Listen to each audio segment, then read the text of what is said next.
for a 2022 Surveyor 19 RBLE, starting right in the back bumper here. If you just reach in, pull that cap out of there, inside of the back bumper, you're going to find your sewer hose. So just take note of those two ears in the adapter here. That's how I'll be hooking it up to your sewer system. And then the hose itself, once fully extended, is about 20 feet long. Just keeping it stored in the bumper back here just help keep any sort of stench out of the unit, keep things a bit fresher, and that cap just presses in place. In this corner, as well as in each corner of the trailer, you're going to find a stabilizer jack. What they do is they just run down, contact the ground, give it another turn or so, and that'll just firm it up and get rid of any sort of bounce or sway that you've got in the unit right now. Another step forward, you get your low point drains, so kind of right underneath the unit there, you get the two valves. You just open those up, allows the water system to drain itself out. The purpose of that would be if you're leaving the unit for a while and you don't want your water going stale or stagnant, you can drain it out before you leave. Or before winterizing the unit, you just want to drain all the water out before pumping antifreeze through.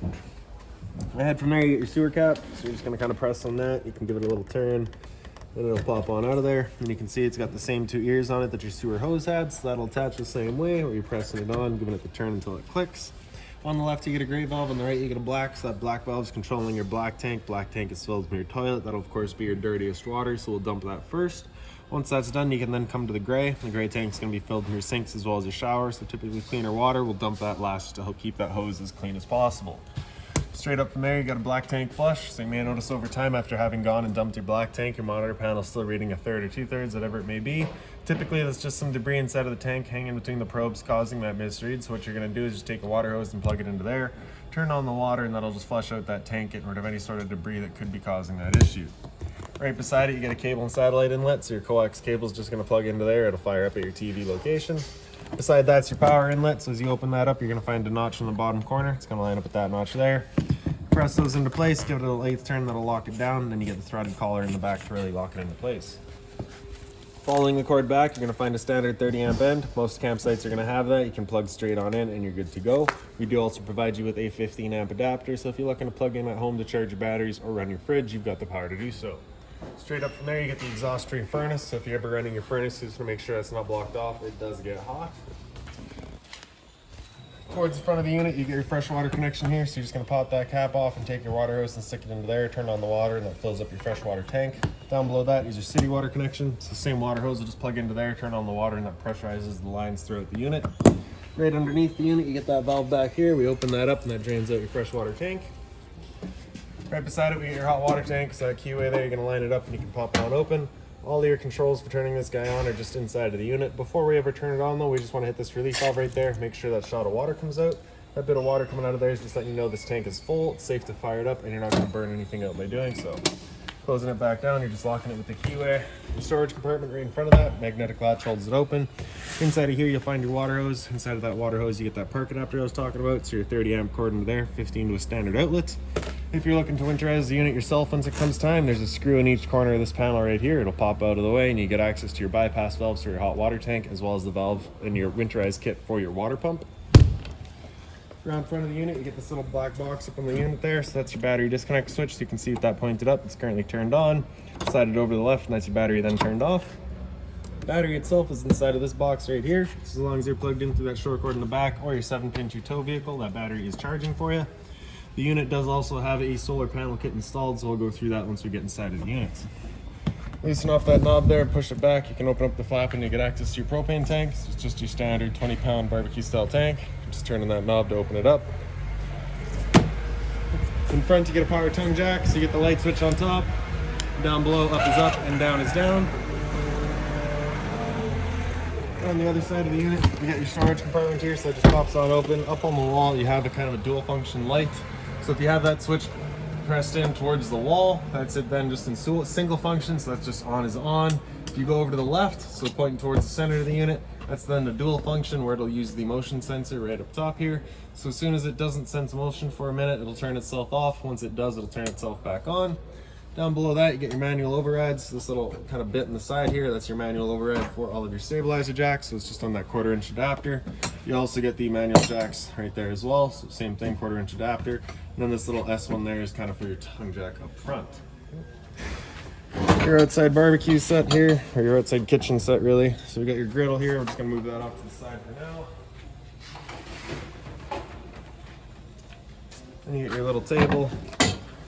So that's just got this channel in the back here, right?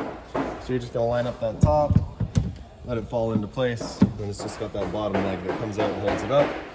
Stand for your griddle right here. So it's got the same sort of track. You're gonna line up the top, let it fall into place, and the two wings will just kind of slide on out. Then you're gonna take your griddle, and it's got two wings as well, just the little channels, they'll slide onto those rods.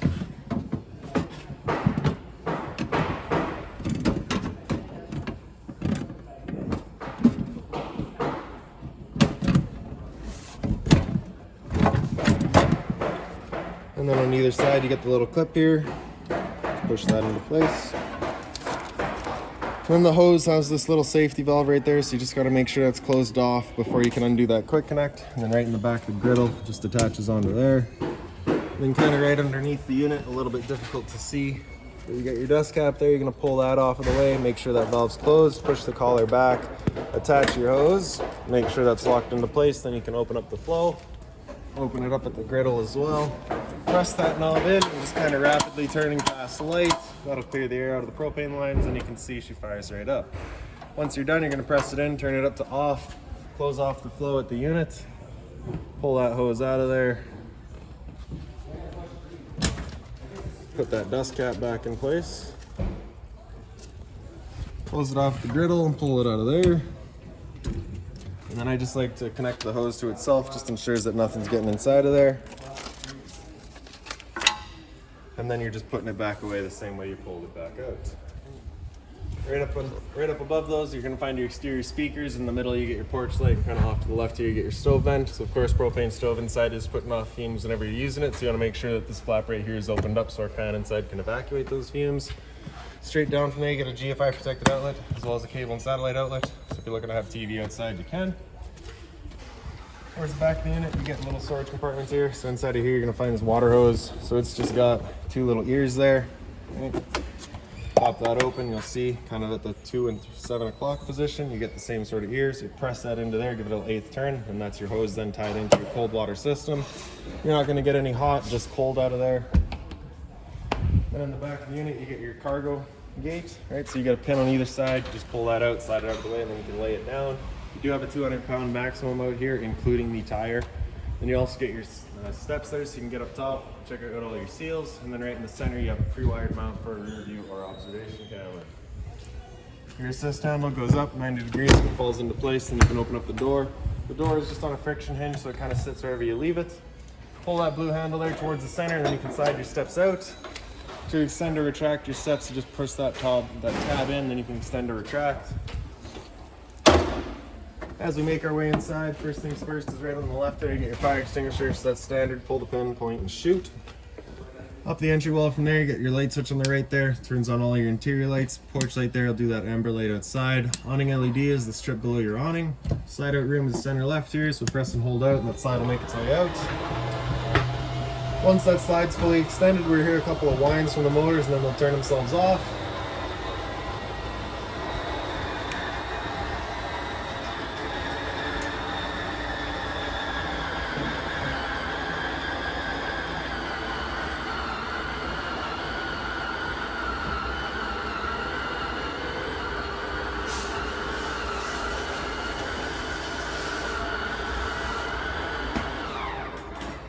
Then on the left you get your awning, so press and hold extend, and that awning will make its way out. Once that awning is fully extended, you'll see a little black flap come down as well as a black metal tube. Once you see that, you're going to want to stop. If you were to continue extending, you will actually wind itself up backwards, in which case your fabric will be underneath the tube, allowing it to then hold water, accelerating the growth of mold and mildew.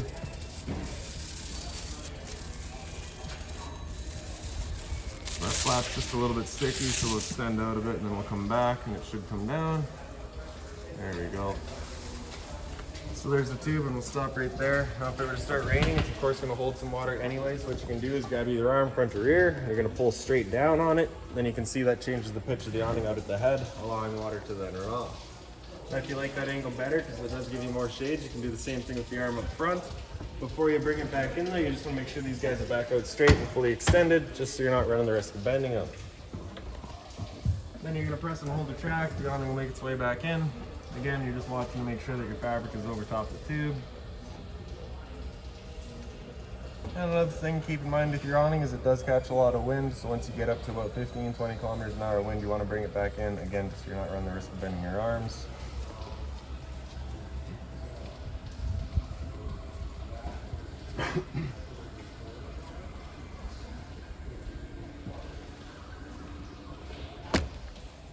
So down below all that, we get your solar charge controller. So it is all set up already, but if you were to ever change your battery type, you're just going to want to press and hold that battery type, then you can press it to cycle through. We do have it set to the wet battery already, like you have. Up top there, you get amperage and voltage. So you can see we're currently reading out our voltage. We're 13.6, so that's a charging voltage. Because we're plugged in, currently charging. Hit amp and volt, and you can see 0.0 amps. That solar panel is not charging, and then the amp hour would just be kind of the charge that it is sending. And just back around. Top all that, you get your Wi-Fi, just turn it on, simple as that. And then we'll come into the bathroom here real quick. So inside of here, your light switch is right on the left, then you get your closet space in the back there. Your toilet flips on open, then you get your flusher on the right side. Up on the wall beside it, you get your GFI protected outlet, so test on the bottom, reset on top. Medicine cabinet just has a little strap on the left side there, right? So it just sits into this tongue there, just holds it shut for you. Down below that, you get hot and cold water, of course, and then a stopper in the sink. Then you get your storage space right down below, just being mindful of your drains and your water lines. And then up top here on the left, you can see you get your heated holding tank system. So you get your fresh tank, you just turn that on. Either one just turns on a little electric pad stuck to the bottom of your holding tanks to prevent them from freezing. On the right side here, you get your water pump switch. So you turn that on, turns on your water pump, drawing out of your fresh tank to pressurize your lines. In the center here, you can see that's electric water heater. So you turn that switch on, turns on your water heater with electricity. Left side there, you get gas. So as you turn that switch on, it'll fire it up with gas. If you were to get that little check light there, just letting you know it hasn't fired up. So at that point, just off and back on to reset it. And then the shower here. So you get your hot and cold water, of course, standard head and hose. The curtain just kind of clips into place. Once you're done, push it back, it retracts automatically. And above my head, you get a roof vent. So you're just turning that knob to open it up. In the back corner, you get the switch, turns on the fan.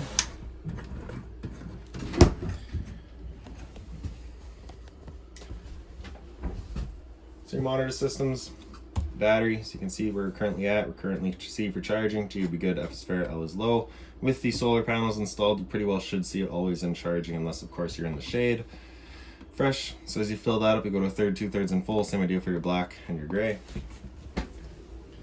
Closet space here. Down below that is the outlet for your furnace. So the furnace is not ducted, it is just dumping all of its air right here. So if you're looking to move the air forward and back, you just want to get a little fan or something. Otherwise, once it does fire up, you'll be able to see in the bottom left corner that little flame once it gets going. Around the corner from it, you get your thermostat. Just press that bottom bar there, you can wake it up and hit it again. It goes into fan low. So fan low is just moving air around with the low fan. Same idea on high, just the high fan moving air around. After that, you come into cool high. So at that point, the compressor is going to cut in and out as needed, leaving the high fan on all the time. Same idea in cool low, low fan all the time, compressor in and out as needed for cooling. Cool low auto is where it becomes an on-demand system. So at this point, it'll actually have the compressor and the fan cutting in and out as needed. Same idea in cool high. With the air conditioner going, you basically got two different options. You can have those two louvers there. You can have them both open, in which case we're going forward and back, or you can close one off and just go forward or back. Hit that bar again, we'll come into heat. Turn off the air conditioner, turn on the furnace. So like I was saying, once that furnace fires up, you'll be able to see in the bottom left corner there, that little flame.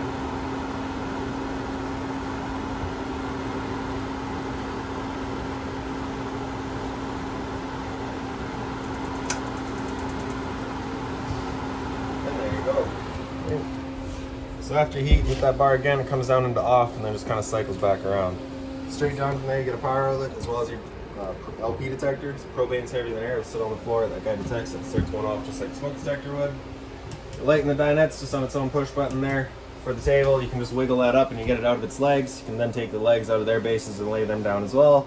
You got the little black blocks on either side. The table will then sit down onto those. You'll take the back cushion to fill in the center and create a bed. In the front, you can see the customer's already taken their mattress, but if you pick up the foot of your bed, you do get access to a storage compartment. TV box is also in here, so if you're looking to remove your TV for winter storage, you can. Blinds throughout the unit are on a tension system, so they just kind of sit wherever you leave them. For For the emergency exit, you pull that red tab to get rid of the screen, take this handle here, throw it outside, hop on out. USB charging and a power outlet over here, same thing on the other side. A little bit of closet space there, and your storage right across the top. You also get a little light there on either side. The blind across the front there as well, and storage space in the back there too. Right above my head here at the foot of your bed, you do get this little smoke detector. So there you go. Your TV is on a mount, so you can swing it out and around. You just get your travel strap underneath it. You just undo that and you can swing it around. Kind of right behind it, you get your power outlet for it. It's a 12-volt outlet in the back. There's a 120-volt outlet here as well. Antenna outlet right there too. If you're turning that antenna on, you just hit that button there. It turns on that green light, letting you know it's turned on. Simple as that.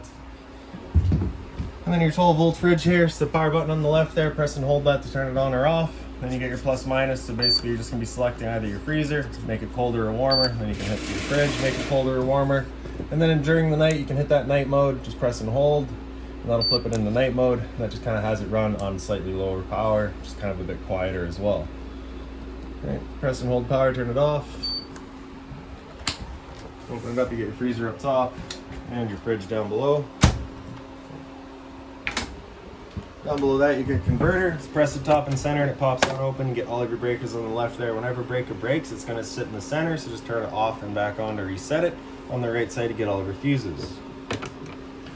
And then in the kitchen here, you get your storage up top. So inside of there, you can see you do get that little binder there that has all of your owner's manuals, any keys, any remotes, anything like that you find right in there. Beside that's your stereo. It's pretty straightforward. You hit the power button there to turn it on. Press the power button again, that mutes it. Press and hold to turn it off. Zone 1 is your inside set of speakers. Zone 2 is your outside set. Hit AM, FM to cycle through all of your bands. USB is right in the front. Bluetooth connect to your phone, and hit source to cycle through everything else. If you press and hold source, you can get into all of your settings. Right below that, you get the little light there. Hot and cold water at the sink with the little soft cover, so it is just plastic, so nothing hot on there. If you take that little head there and you just kind of turn it, you can switch between your kind of standard stream or a little shower head style.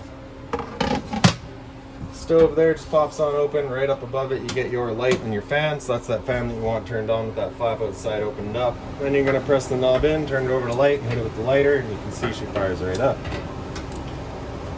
I will just mention that the first time you go to use your propane system, especially if you've been away from the unit for a while, it can take a minute to fire up, just because it'll have to clear all the air to the propane lines. It's perfectly normal. You got your convection microwave down below, so if you're looking to cook, you can do so in here. And then it's of course also just your standard microwave. And beside that, you get all your drawer space. And then lastly is just your little bottle opener secured to the side there. So if you've got any other questions on the unit, please feel free to give us a call, 204-237-7272.